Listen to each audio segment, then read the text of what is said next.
እንዳበልና ዝخبركم ተመልከትና ከበም ሐራ ሚዲያ ኮርፖሬሽን መልብ ቋንቋ ትግርኛ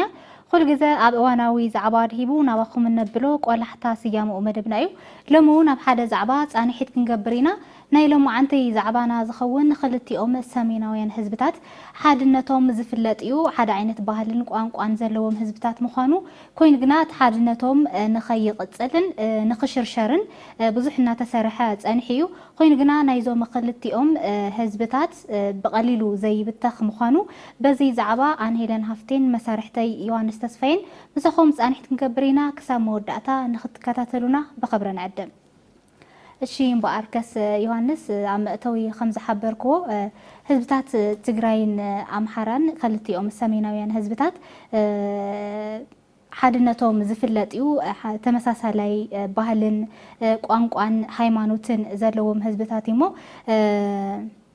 ዞም ህዝብታት እዚኦም ካብ ዝፈላለዮም ሓደ ዝገብሮም ነገራት እዩ ዝበዝሕ ኩል ግዜውን ኣብ ህንጸት ሃገሩን ዝለዓለ እጃም ዘለዎም ህዝብታት ዛሃገር እዚኣ ጠጠዊላ ካብ ባዕዳዊ መግዛእቲ ነፃ ንኽትወፅእ ክልቲኦም ተረባሪዮም ብፍላይ ከዓ ኩሎም ኢትዮጵያውያን እንትኾኑን ብፍላይ ከዓ ክልቲኦም ህዝብታት ኣብ ታሪኽ ኢትዮጵያ ዓብይ ቦታ ዘለዎም ህዝብታት እዮም هو ከምቲ ዝገለጽኽዮ ዞም ህዝብታት ካብ ዝፈላለዩዎም ሓደ ዝገብርዎም ነገራት እዮም ዝበዝሑ ማለት እዩ መንን ትግራይን ኣምሓራን ማለት እዩ ካልኦት እውን ከምኡ ዝተፈልጠ ኢትዮጵያ ሃገርና ልዕሊ 80 ዝኾን ቋንቋ ከምኡውን ዝተፈላለዩ ብሄር ብሄረሰባት ዝሓዘት ሃገር እያ ማለት እዩ ዞም ብሄር ብሄረሰባት እንግዲህ ከም ትፈልጥዮ ብሓባር بسلام بحاوراዊነት በመረዳእ ብዙሓት አሽሓት ዓመታት ዝጸንሑ ህዝብታት እዮም ማለት እዩ ብፍላይ ከዓ ህዝብ ትግራይን ኣምሓራን ክንሪኦም ከለና ብደም ዝተኣሳሰሩ በሃይማኖት ሓደ ዝኾኑ ብመልክዕ ዋላ ብተኽለቁ መና ሁለመናኦም ካብ ዝፈላለዮም ሓደ ዝገብሮም እዩ ዝበዝሕ ብመልክዓ ምድሪ ኣቀማምጣኦም ባዕሉ ናይቲ ማለት ኣነ ክነብረሉ ዝደልዮ ቦታ ዝመርጽ ኣነ ባዕለየ ስለዚህ ናተይ ዝኾነ ናይ ውሽጠይ ስምዒት ወይ ድሌት ኣሎ ማለት እዩ ፊሊንግ ዝባል ስለዚህ ዞም ህዝብታት ናይ መልክዓ ምድሪ ኣቀማምጣ ክባሃል ከሎ ሰባት መሪጾም ዝነብሩሉ ቦታ ሴንስ ዝግበር እዩ ሓደ ዓይነት ዝኾነ እዚ ታይ ዝባል እዚ ላዕለዋይ ክፋል ሃገርና ዝባል ማለት እዩ ስለዚህ እዞም ህዝብታት ሓደ ዝገብሮም ብጣዕሚ እዩ ዝበዝሕ ካብ ዝፈላለዮም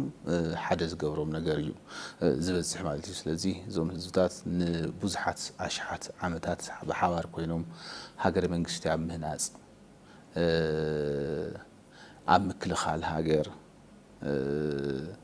ኣብ ሃይማኖት ኣብ ዝተፈላለዩ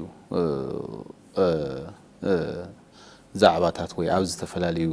ዘፈራት በሓደ ኮይኖም ሃገር ዘቆሙ ንኣፍሪካ እቲ ሕዚ ኣፈ ዓንቶ ዝጸርሕኽዮ ናጽነት ጸለምቲ ህዝብታት ተኸቢሩ ዝነበረ ብኩሎም ህዝብታት ኢትዮጵያ እዩ ብፍላይ ከዓ ዞም ኣምሓራን ትግራይን ዝበሃሉ ብሓባር ኮይኖም ብምቅላስ ብምልዓል ብብዙሕ ነገራት እቲ ናይ አንበሳ ብጽሒት ዝተዋጽኡ ህዝብታት እዮም ማለት እዩ ብጣዕሚ ጽቡቕ ከምቲ ዝገለጽካዮ እዞም ክልቲኦም ህዝብታት ናይ ቋንቋ ፍልሊ ብቻ እዩ ዘለዎም እምበር ብሃይማኖት በከዳድና ብባህሊ ስነ ስርዓት መርዓ ተወሲድና ተመሳሳላይ እዩ ብማሕበራዊ ብኢኮኖሚ ክኸውን ይኽእል ኣብ ሕርሻ ዝተመስረተ ከምኡ ከዓኒ ብብዙሕ ዝራኸብሉ መንገዲ እውን ኣሎ ኣብ ዕዳጋ ይራኸቡ ብመውስዎ ይራኸቡ ክልቲኦም ሰሜናውያን ህዝብታት ብመውስዎ እውን ዝተጋመዱ ህዝብታት እዮም ብሃይማኖቱን ሓደ ዓይነት እዮም እና እዞም ህዝብታት ምንም ክነጻጸሉ ኣይኽእሉን ከም ናይ ሓደ ሳንቲም እዮምና ኮይኑ ግና እዞም ህዝብታት እዚኦም ርክቦም ንኽሕርሕር ብጣዕሚ ብዙሕ ነገርና ተሰርሐ ምምጽኡ ዝፍለጥ እዩ ኩሉ ዝፈልጦ ሓቂ እውን ምክንያቱ እዞም ህዝብታት እዚኦም ኣብ ሕሉፍ ታሪኽ ሃገርና ተርኢና ዓብይ ዕጃም ዘለዎም ህዝብታት እዮም ብዙሕ ኣሻራ ዘለዎም ከም ላሊበላ ኣኽሱም ፋሲለደስ ብዙሕ ነገር ክንርኢ ከለና ኣሸርኦም ኣቐሚጦም እዮም ኣብዚ ሃገር እዚኦም ክልቲኦም ሓድነቶም ክጠናኸርን ከሎ ብዙሕ ዓቕሚ ከም ዘለዎምን ይፍለጥ እሞ ኮይኑ ግና ናይዚኦም ሓድነት ናይ ክልቲኦም ህዝብታት መውስቦ ፍቕሮም ዘይደሊ ኣካል ኣሎ ምንፅፃል ፀላኢኻዩ እዚ ንዓኻ ክቐትል እዩ ዝመፅእ ንዓኻ ፈቲካ ኣይኮነን ናትካ መውስቦ ኣይደልን እናበለ ናይ ሓሶት ትርኽቲ እናሰርሐ ዝመፅእ ስርዓት እዩ ከም ንፈልጦ ሕወሓትና ኮይኑ ግና ኣብዚ ሕዚ እዋን እቲ ንዘመናት ዝነዝሖ ዝነበረ መርዚ ኣብዚ ሕዚ እዋን ዝፈለጥዎ ይመስለኒ እዞም ክልተ ህዝብታት ምንም ክፈላለዩ ኣይኽእልን እከለኢኻ ዘይኮነ ብመውስቦ ሓደ እዮም ብባህሊ ሓደ እዮም ካብ ዝፈላለዮም ሓደ ዝገብሮም ነገር እዩ ዘሎ እሞ ኣብዚ ሕዚ እዋን ፅቡቕ ነገር ኣሎ ፅቡቕ ምቅርራብ ኣሎ ምልስ ኢልካ ናይ ምርኣይ ልክዕ ዝኾነ ነገር ኮንካ እንታይ እየ ኮይነ ነይረ ኢልካ ከምዚ ደንዘዝካ ዝስምዐካ ስምዒት እሞ ንብዙሕ ዘመናት ዝተሰርሐ ስራሕ ሕዚ ኣብ ፅቡቕ ኩነታት እዩ ዘሎ ኣብ ምምላስ እቲ ዝነበረ ፅቡቕ ባህልና ናይ ምትሕግጋዝ ናይ ምክብባር እከለኢኻ ናይ ከለተ ዘይኮይኑ ኣይምርዐውን ናይ ከለ ዝበሃል ነገር ኣብዚ ሕዚ እናተረፈ እዩ ዘሎ ብመውሰቦ እውን ኣብ ፅቡቕ ኩነታት እዩ ዘሎ ማለት ንኽእል ኢና ከምቲ ዝገለጽኽዮ እዞም ክልተ ህዝብታት ካብ ዝፈላልይዎም ሓደ ዝገብርዎም ብጣዕሚ ብዙሓት እዮም ብፐርሰንት ውር ዝቕመጥ ኣይኮነን ካብ መፈለምታ ክንጅምር ከለና ካብ መፈለምታ ክንለዓል ከለና ኣብ ታሪክ ወይ ኣብ መዛግብቲ ታሪክ ከም ዝረኣናዮ ሓደ ቋንቋ ዝነበሮም ህዝብታት እዮም ሓደ ቋንቋ ማለት እንግዲህ ከምቲ ዝፍለጥ ኢትዮጵያ ትፍለጠሉ ሓደ ናይ ባዕላ ዝኾነ ፊደል ዘለዎ ናይ ባዕሉ ዝኾነ ቃላት ዘለዎ ንብዙሓት ኣሽሓት ዓመታት ዝተቐመጠ ካብ ማንም ምስ ናይ ማንም ዘይመሳሰል ናይ ባዕላ ዝኾነ ኢትዮጵያ ኣለኒ ተብሎ ሓደ ግእዝ ዝበሃል ቋንቋ ኣሎ እዚ ግእዝ ዝበሃል ቋንቋ ክልተ ደቅ ኣለዎ እቶም ክልተ ደቁ ከዓ ኣምሓርኛን ትግርኛን እዮም እዞም ክልተ ደቂ ግእዝ ወይ እዞም ክልተ ኣምሓርኛን ትግርኛን ዝበሃል ቋንቋታት ካብ ግእዝ ዝተወለዱ ደቂ ግእዝ እዮም ማለት እዩ ስለዚ እዞም ህዝብታት እዚኦም ክልተ ዓይነት ህዝብታት እዮም እንተይንኽኒ ዋላ ንሕና ተባይስና ክንብል ንኽእል ኢና ካልእ ሰብ ግን ዝሰምዕ ወይ ፅንዓት ዝገብር ሰብ ክልቲኦም ህዝብታት ይፈላለዩ እዮም እንድሕሪ ኢልኪ ክሰምዐካ ኣይክእልን እንታይ ሓደ ዓይነት ስለ ዝኾኑ ማለት እዩ ስለዚ እዞም ሓደ ዝነበሩ ህዝብታት ያው እናሓደረ ናብዓለ እንድዩ ሰብ ናበዝሐ ዝመፅእ ዘሎ ኣነ ንስኽን ካብ ሓደ ቤተሰብ ክንውለድ ንኽእል ኢና ካብ ሓደ ኣቦ ካብ ሓደ ኣዶ ግን ምስ ወፃና ያው ኣነ እውን ናይ ባዕሊ ይወልድ ንስኽውን ናይ ባዕሊ ክትወልዲ ማለት እዩ ስለዚ ከምዚ ዓይነት ናይ ቤተሰባዊ ምብዛሕ እዩ ዘለዎ እዚ ናይ ቤተሰብ ምብዛሕ ኣብ ውሽጢ ሓደ ቤተሰብ ፀገም የለን ማለት ደሞ ኣይኮነን ፀገም ክፍጠር ይኽእል እዩ ኣብ ውሽጢ ሓደ ቤተሰብ ኣነ ምስ ሓወይ ክበኣስ ይኽእል እየ ኣይኮነን ምስ ሓወይ ምስ ኣደይ ምስ ኣቦይ ክበኣስ ይኽእል እየ ስለዚ እዚ ነባራዊ ኩነታት እዩ ሰብ ብምንታይ ይበኣስ ተይልኽኒ ብዝተፈላለዩ ነገራት ክበኣስ ይኽእል እዩ ሓደ ብጥቕሚ ብድልየት ብዝተፈላለዩ ነገራት ክንበኣስ ንኽእል ኢና ትበኣስና ግን ናተይ ድልየት ወይ ናተይ ጥቕሚ ይከበረለይ ናተይ ድልየት ይከበረለይ ካብ ዝብል እዩ እምበር ናተይን ናትኽን ሕውነት ክፈዓቕ ኣይኽእልን ምክንያቱም ካብ ሓደ ኣቦ ካብ ሓንቲ እኖ ስለ ዝተወለድና ማለት እዩ ስለዚ ናይ ኣምሓራን ናይ ትግራይን ህዝብታት ሓድነት በዚ ኣምሳል እዩ ክዝረብ ዝኽእል ናይ ሓደ ኣዶ ናይ ሓንቲ ኣዶ ናይ ሓደ ኣቦ ደቂ እዮም እዞም ህዝብታት እዚኦም ከምቲ ኣንተ ዝገለጽናዮ ኣሕዋት ኣብ መንጎ ኣሕዋት ፅልኢ ይለዓል እዩ እዚ ፅልኢ ዝተፈላለየ ሽም ክወሃቦ ይኽእል እዩ ዝተፈላለየ ትሕዝቶ ዘለዎ ክኾን ይኽእል እዩ በዚ መሰረት ባእሲ ይፍጠር ነገር ግን ከምቲ ዓንተ ዝገለጽኽዮ ሓደ ከም ዘይነበሩ ሓደ ከም ዘይኮኑ ዝረቡ ዝውጋዑ ወረታት ክህልው ይኽእል እዮም እዚ ናይ ምንታይ ድልየት እዩ ናይ ኤሊታት ድልየት ናይ ጥቕመኛታት ድልየት كمون عمتو كمت زغلط خيو زوم حزبتات حاده نكخونو زيدليو አካላት አለው ንሶምውን ናይ ባዕሎም ዝኾነ ኻል እድሊት ስለዘለዎም እዩ ኢንተረስት እንዲ ሰብ ዘባስ ዘሎ እንኳን አይኮነን ናብዚ አውሽጥ ሓደ ቤተሰብ ኣብ ሃገራት አመንጎ ሃገራት ኮ ዝብላዓል ዘሎ ባስ ኢንተረስት እዩ ስለዚ ናይ ሓደስ ኢንተረስት ንምኽባር ንምዕቃብ ናይቲ ኻሊ ኢንተረስት ናይ ምጽዓን ናይ ምድፍጻጽ ኩነታት ኣብ ዓለም ላይ ይረአዩ ዝውን ዞም ክልተ ህዝብታት ምንም ዘባሶም ነገር አይህሉን ሑነቶም ዝፍዕቆ ነገር አይህልም ባሲ ነባራዊ እዩ ክላዓል ይኸሊ ነገር ግን ናይ ዘለዓለም ባስ አይኮነን ለም ትባስ ናጋ ተዕረቕ ከበብእዋኑ ከምት ዝላዓል ከምት ዓንቶ ዝገልጽናዩ ማለት ስለዚ ኣብ መንጎዞም ህዝብታት ሓድነቶም ግን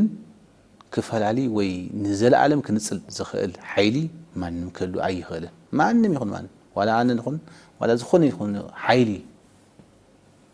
ካብ ውልቀስ ካብ ኃይሊ ማለት እዩ ስለዚ ኣብ መንጎዞም ህዝብታት ጎንፂ ንኽልዓል ዓበይቲ ጻዕርታት ተገይሮም እዮም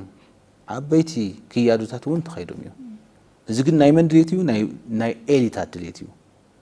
ዝተፈላልዩ ናይ ፖለቲካ ራእያ ኣመለኻኽታ ዘለዎም ክህሉ ይኽእሉ እዮም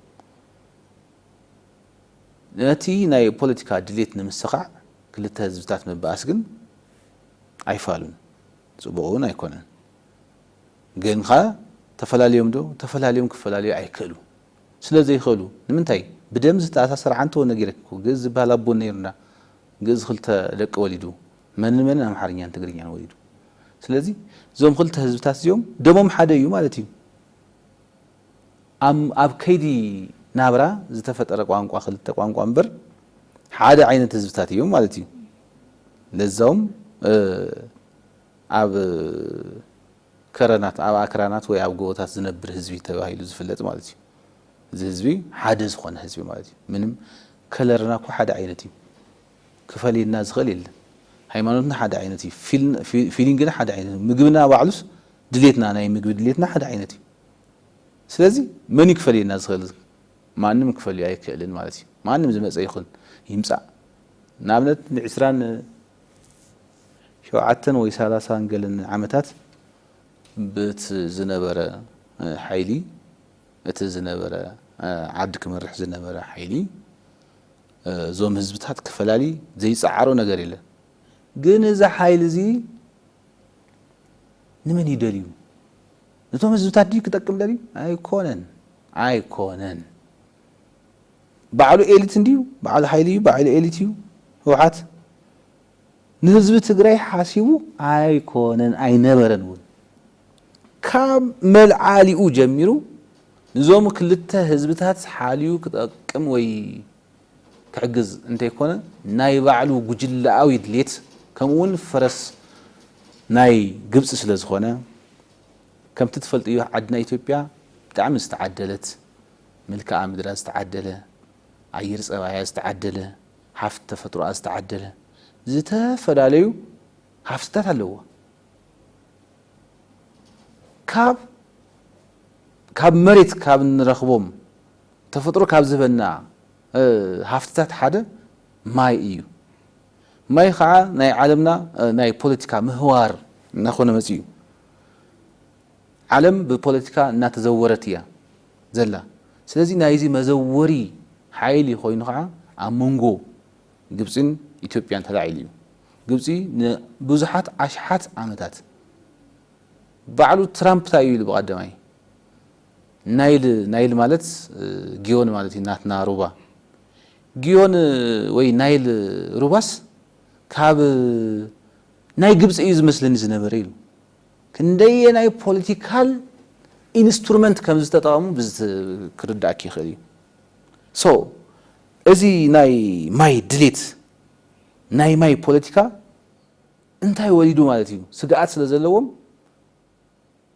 እንበዓል ግብጽ ዝተፈላለዩ መሳርሕታት ወሊዶ ማለት እዩ ከም ህግደፍ ዲባል ዝኣምሰለ ናይ ኤርትራ ውድብ ከም ሕወሓት ዝኣምሰለ ከዓ ናይ ኣብ ትግራይ ውሽጢ ኮይኑ ትግራዋይነት ስምዒት ዘይብሉ ኢትዮጵያዊነት ስምዒት ዘይብሉ ዘይተፈጠረሉ ናይ ባንዳ ስምዒት ዝሓዘ ተለኣኺ መን ወሊድዎ ህግደፍ ወሊድዎ ስለዚ ናይ ውላድ ንግብፂ ማለት እዩ እዚ ኣብ ሞንጎ ኢትዮጵያውያን ኣይኮነን ኣብ ሞንጎ ኢትዮጵያውያን ናራናዩ ነርና ታሪክ ኮና ዘከርና ነና ኣብዝና ተቀረጽና ትዝ ይብለክ ተኮይኑ ኣብ ሞንጎ ሰብኣይን ሰበይትን ኣትዩ ዘባስ ጸላኤ ሰናየት ሸይጣን ባዕሉ ዘይገብሮ ስራሕ ኣብ ሞንጎ ሰብኣይን ሰበይትን ኣትዩ ክልተ ሰብኣይን ሰበይትን ዝንጽል ኣቦን ኣነ ታሪክ ይዝክሪ ሓደ ቀሺ እዮም ቀሺ ሰበይቶም ኣብ ኮረም ማለት እዩ ኣብ ሞንጎኦም ኣትዩ ነጻጺልዎም ሓሙሽተ ሓደ ብዝባሃል ኔትወርክ በቃ ናይ ሓሰት ትርክቲ ናነዝዐ ዛምሓራይ ስኽ ትግራዋይቲ ገለ ምናምን በለ ዘይኾነ ስለዚ እዚ ን30 ዓመታት ዝጸንሐ ዝተረገመ ውድብ እዩ ዞም ክልተ ህዝብታት ንህዝቢ ትግራይ ኣይጠቅምን ንህዝቢ ኣምሓራ ኣይጠቅምን ፈላልዩ ዘይነጻጸሉ ኣት እንድዕሪኺ ቆቦ ለማጣ ምናምን ድኺድኺ ወላ ማይጋባ ከምቲ ትፈልጥዮ ሑመራ ገለን መን እዩ ዘይተዋለደ ከውኑ ኣይክልንኮ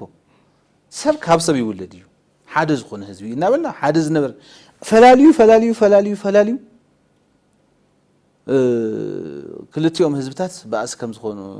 ዝገበረ ፓርቲ እዩ ማለት እዩ እዚ ናይ ጸላኢ ስራሕቲ ዝሰርሕ ዝነበር ተላኣኺ ስለ ዝኾነ ተላኣኻ ንኸብድ እምበር ንቐጻሊ ወለዶ ኣይሓስብን ንዝክሮ ነርና ንዛረቦ ነርና ኣብዚ ታይና ኢልና ደቆም ዘሪፎም ናብ ዶላር ቀይሮም ገንዘብ ዋህሊሎም ኣብ ወጻኢ ኣቐሚጦም ደቆማው እቲ ንቃለሰልካ ኣለና ዝብልዎ ደቂ ህዝቢ ትግራይ ከዓ እግሩ ተቆሪጹ ሸም እኮ እዩ ብጣዕሚ ብዊልቸር እናተደፈስ ሕዚ እውን ኩናት ይውልዕ ኣለዉ ኩናት ይደልዩ ኣለዉ እዚ ናይ ተላኣኺ ናይ መወዳእታ ናይ ተላኣኽነት ናይ ባንዳነት ናይ መወዳእታ ሃይ ሽሙ እዩ ማለት እዩ ስለዚ ዞም ህዝብታት ህዝቢ ኣምሓራን ትግራይን ሓደ ዝኾኑ ህዝብታት ጥራሕ ከይኮነ ሓደ ደም ዘለዎም ካብ ሓደ ግዕዝ ዝተወለዱ እዮም ካብ ሓደ ዓይነት ሃይማኖት ዘለዎም ሰባት እዮም ሓደ ዓይነት ኣከዳድና ባህሊ ካብ ምግቢ ጀሚርካ ማለት እዩ ካብ ኣተዓራርሳ ኩሉ ነገሮም ሓደ ዝኾኑ ህዝብታት እዮም ማለት እዩ ስለዚ እነዞም ህዝብታት እናነጻጸለ ዝመጽእ ሓደ ዋና ሞተር ዝነበረ ኤሊት ህወሓት ዝበሃል ርጉም እዩ ካልኦት እውን ግን ኣለዎ የለውን ማለት ኣይኮነን ህወሓት ጥራሕ ኣይኮነን ካልኦት እውን ዝተወለዱ ናይ ባዕሎም ዝኾነ ድሌት ጥራሕ ዘለዎም እቲ ድሌቶም ንኽሳጋዕ ክልቲኦ ህዝቢ ምግጫው ዝደልዩ ሰባት ኣለዉ ካብ ውልቀ እስካብ ውድብ ተወዲቦም ብኣና እውን ብኣቶም እውን ኣለዉ ሆይ ዝብሉ ከም ኳስ ጨዋታ ግን ወዲ ሰብ እዩ ዝጠፍእ ዘሎ ስለዚ እዚ ክቕፅል ኣይክእልን ኣይከውንን ከዓ ናጋ ንጉሆ ካልእ መዓልቲ እዚ ህዝቢ ተመሊሱ ሓደ እዩ ዝኾን ምክንያቱም ተዋሊዱ እዩ ምክንያቱም ሓደ ዓይነት ህዝቢ እዩ ምክንያቱም ሓደ ዝገብሮ እዩ ዝበዝሕ ልዕሊ 9 ዝኾነ ማለት እኮ ዲኤንኤ ክምርመር ከሎ ልዕሊ 9 እንተኮይኑ ወድኺ እዩ ማለት እዩ ስለዚ እዞም ህዝብታት ልዕሊ 9 ሓደ ዝገብሮም ነገር እናሃለወስ ክበኣሱ ኣይክእሉን ኣብ ዘመናት እንኳን ኣይኮነን ኣብ ህዝብታት ኣብ ቀንዓንቶ ከም ዝነገርኩኪ ኣብ ደቂ ክልተ ደቅኖ ዝኾኑ ሰባት እውን ይለዓል እዩ ጎንፂ ይለዓል እዩ ይፍጠር እዩ እዚ እዩ ዘሎ ስለዚ እዞም ህዝብታት ከም ዳዓንቶ ዝገለጽኽዮ ሓደ ናብ ዝገብሮም እናተረድኦም ይመጸሉ ህዝቢ ትግራይ ሕዚ ዓኽንትፍ ይብሎ ኣሎ ነቲ የጓንጾ ዝነበረ ኤሊት ስለዚ ኣባና እውን ሰላም እዩ ዝደሊ ናይ ህዝቢ ትግራይ ናይ ህዝቢ ኣምሓራ ህዝቢ እውን ሰላም እዩ ዝደሊ ምስ ህዝቢ ትግራይ ወገናቱ ብሓደ ምንባር እዩ ዝደሊ بحد أكسم تيون مسعم من يزيدلي عندي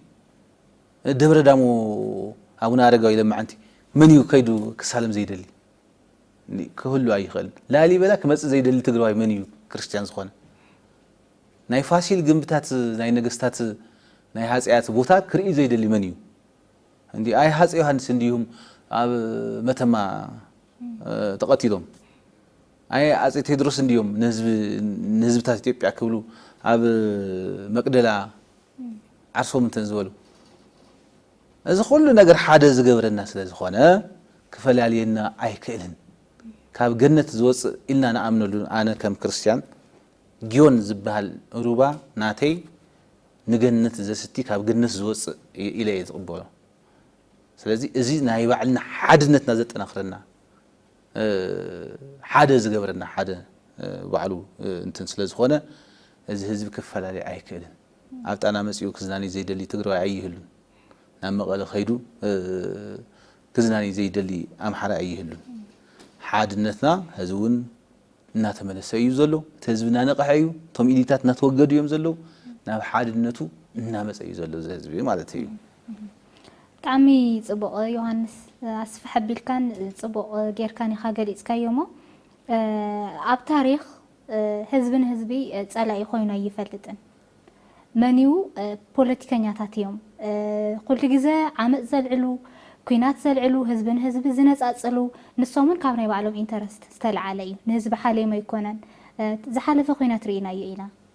ህዝቢ ትግራይ ሕዚ እውን ተዓዚብዎ ኣሎ ሕዚ እኮ ኩናት ክለዓል እንከሎ ካብ ትግራይ እናወፀና ዝሃድም ዘሎ ተረዲእዎ እዩ ምንም ሕወሓት ንዕኡ ከም ዘይጠቕሞ ፅልኢ ኩናት ኩሉ ግዜ ከም ዘይጠቅም ህዝቢ ትግራይ ሕዚ ተረዲእዎ እዩ ነቂሑ እዩ ማለት ጀግና ኢኻ ኣይትሽነፍን ናበለ በቃ ኩሉ ግዜ ኣብ ኩናት ንኽነብር እናሰበኸ እዩ መፅኡ እዚ ሕወሓት ዝበሃል ጉጅለ በቃ ሕወሓት ብቻ እዩ ንኢትዮጵያ ከመሓደር ዘለዎ ህዝቢ ትግራይ ብቻ ኢኻ ጀግና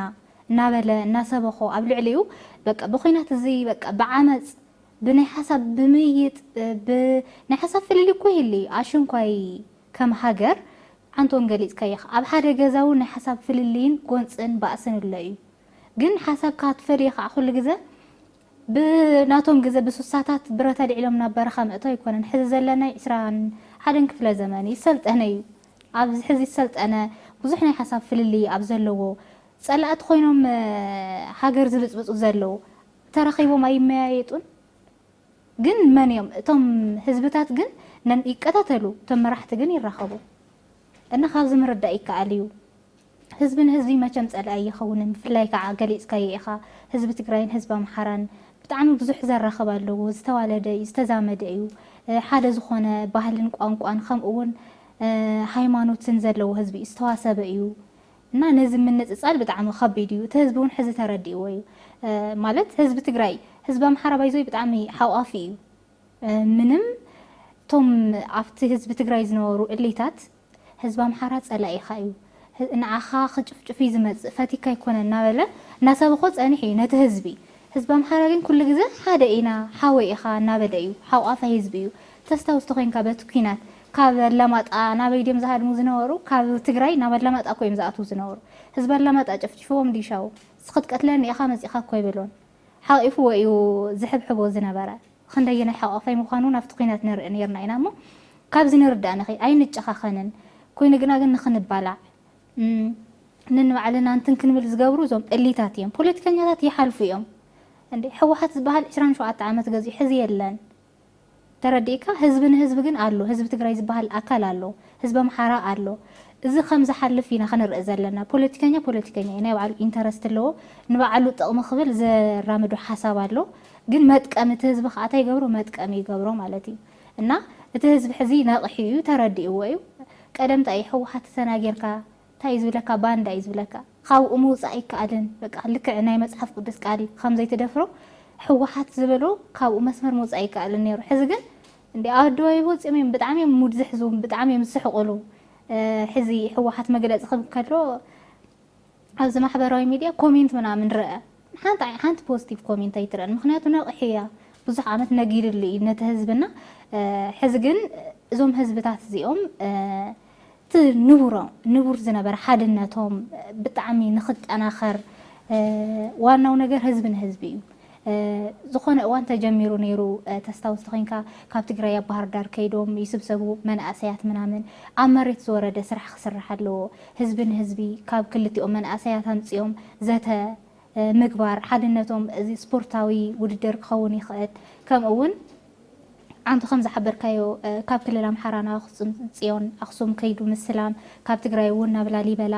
ከምኡ እውን ጥምቀት ክመፅእ እንከሎ ኣብ ጎንደር ምኽባር እዚ ብጣዕሚ ክስራሕ ኣለዎ ማሕበራዊ ሚድያ እዞም ምሁራን ዝበሃሉ ወገናትን ካብ ዝፈላለዩ ሓደ ዝገብር ነገራት ክሰብኩ ኣለዎም ህዝብን ህዝቢ ከቀራርቡ ኣለዎም ሚድያታት እውን ብጣዕሚ ፓወር ኣለዎን ብክልቲኦም ወገን ዘለዎ ሚድያታት ኣብ ሓድነት ዘተኮረ ኣወንታዊ ሓሳባት ክሰብክ ኣለዎን እዚ ተገይሩ ዘይምለሰሉን ከምኡ እውን እቲ ንቡር ዘይጠናኸረሉ ምንም ነገር ክህሉ ኢለ ኣይኣምንን እየ ኣነ ማቲ ትክክል ኢኺ ሄለን እንታይ መስለኪ ከምቲ አንተ ዝገለጽናዮ ህወሓት ኢልና እምበር ብዙሓት ጸላእቲ ዓዲ መሊኦም እዮም ጸላእቲ ዓዲ ክንብል ከለና ዓድና ኢትዮጵያ ማለት እዩ ኢትዮጵያ ዓድና እያ ኢትዮጵያውያን ንሕና ኢትዮጵያውያን ኢና ከለርና ኢትዮጵያዊ ንሕና አፍሪካውያን ኢና እንዲ ዓቢ ታሪክ ዘለና ህዝብታት ኢና ሓደ ተነጺሉ ሓደ ዓዲ ክኾን ኣይኽእልን ኦሮሞ ዘይብላ ኢትዮጵያ ክትኸውን ኣይትኽእልን ጋምቤላ ዘይብላ ኢትዮጵያ ክትኸውን ኣይትኽእልን ትግራዋይ ዘይብላ ኢትዮጵያ ክትኸውን ኣይትኽእልን ኣምሓራይ ዘይብላ ኢትዮጵያ ክትኸውን ኣይትኽእልን ኢትዮጵያ ዓድና ናይ ኩላትና ውጽኢት እያ ናይ ኩላትና ትማል እውን ከምቲ ንኾርዐሉ ዘለና ዓድዋ ዝበሃል ናይ ኩላትና ውጽኢት እዩ ንሕና እውን ዓብይ ኢድ ኣለና ተጋሩን ኣምሓሩን ማለት እዩ ስለዚህ ዓብይ እጃም ኣለና እቲ ዓብይ እጃምና ታሪኽና ኣብ ታሪኽ መዛግብቲ ኣብ መዛግብቲ ታሪኽ ዓለም ዝተመዝገበ እዩ ስለዚህ ንሕና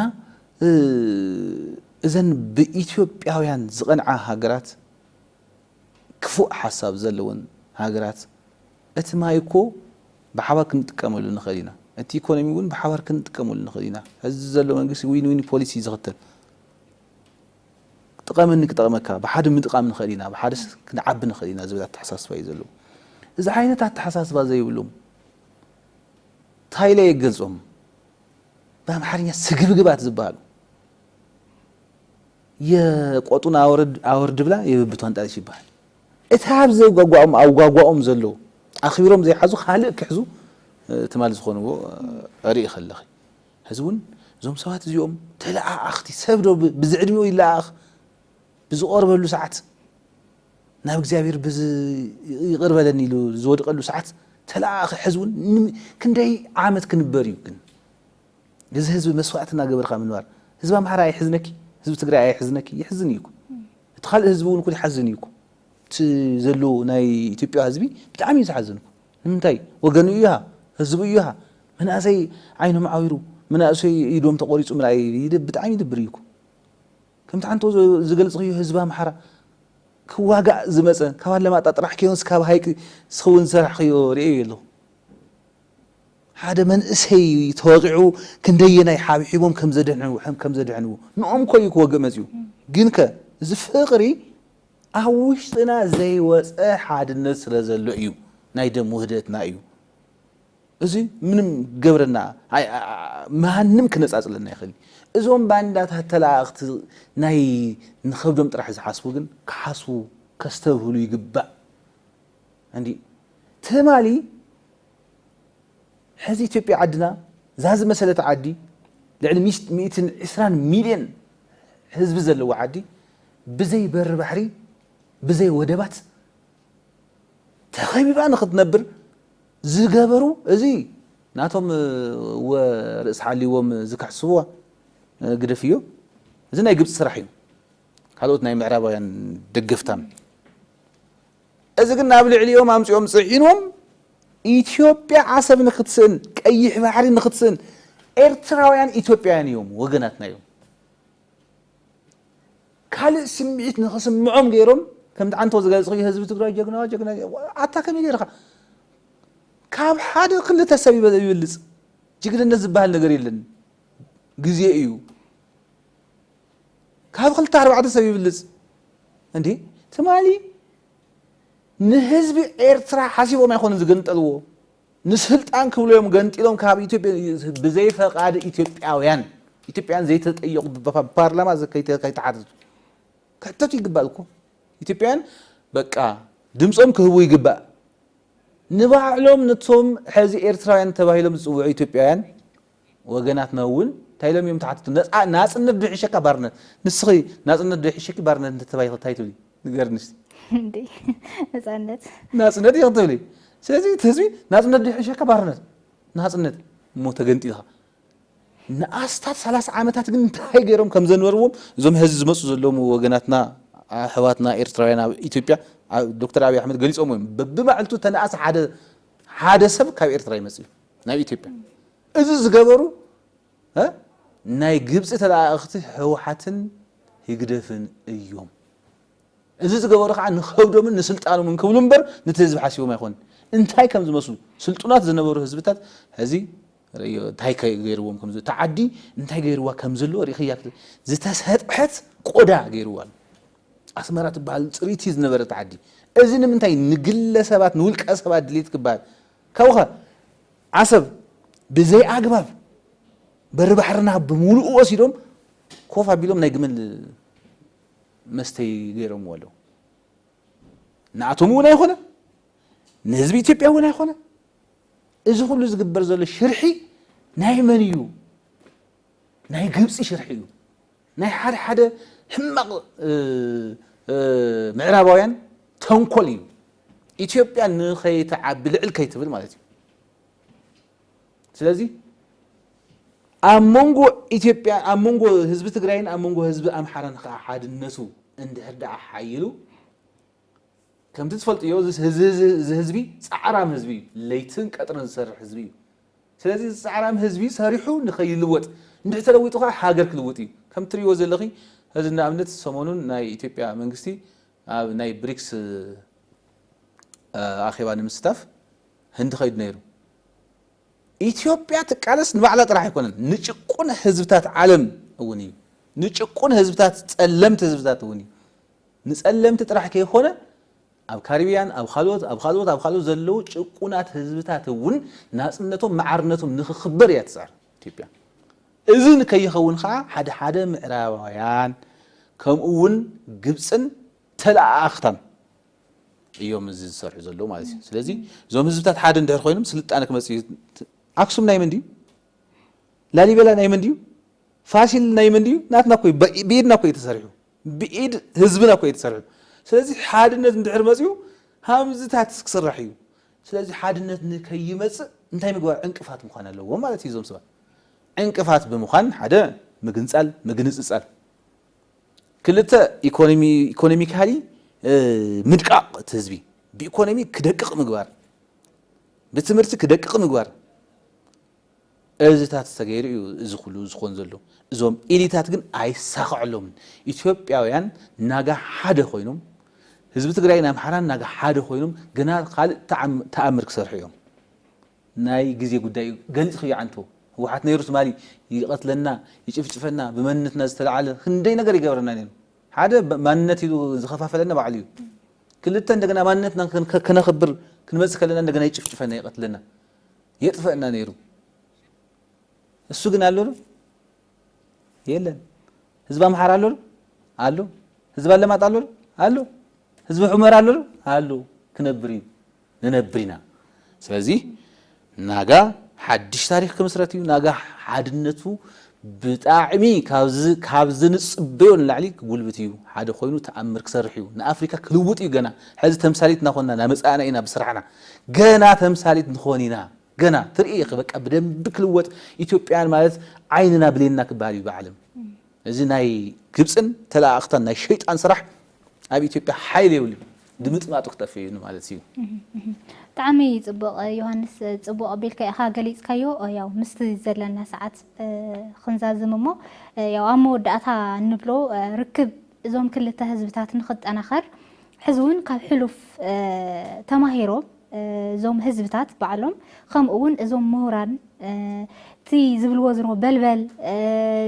ኪድ ድፋእ እናበሉ ንሶም ግን ከም ዝፍለጥ ኣብ ደገ ኮይኖም ናብ ሓዊ ይጎርዎ ነይሮም ነቲ ህዝቢ ካብ ሕልፎም ተማሂሮም ነቲ ህዝቢ ሓድዮም ኣብ ሓድነትን ሓደ ኣብ ዝገብሮምን እቲ ዝነበሮም ሓድነት ተመሊሱ ከምኡ እውን ብጣዕሚ ተጠናኺሩ ጽቡቕ ንኽኸውን ሓደ ንኽኾኑ እዞም ህዝብታት ክሰርሑ ኣለዎም ንብል ዮሃንስ ንሎሚ ኣብዚ ክንዛዝም زي خبركم تملكتنا حزبتات تግራይና አምሓራን ንዘመናት ዝነበሮም ርክብ ዝበለፀ ንኽጥ ኣናኸር ከምኡውን ናይዞም ክልተ ህዝብታት ርክብ ንኽሕርፍፍን ንኽብታኽን ሰርሑ ዝነበሩ ኣካላት ከም ዘይተሳኻዐሎምን ካብኡ ብዝበለፀ ንኽጠናኸሩን ግደ ምሁራንን ህዝብን እንታይ ይመስል ብዝብል ኣነ ኢለን ሃፍቴን መሳርሕተ ዮሃንስ ተስፋይን ዝገበርናዮ ጻኒሒት እዚ ይመስል ነይሩ። ቀጻላይ ብኻልእ ዛዕባ ክሳብ ንራኸብ ሰናይ ግዜ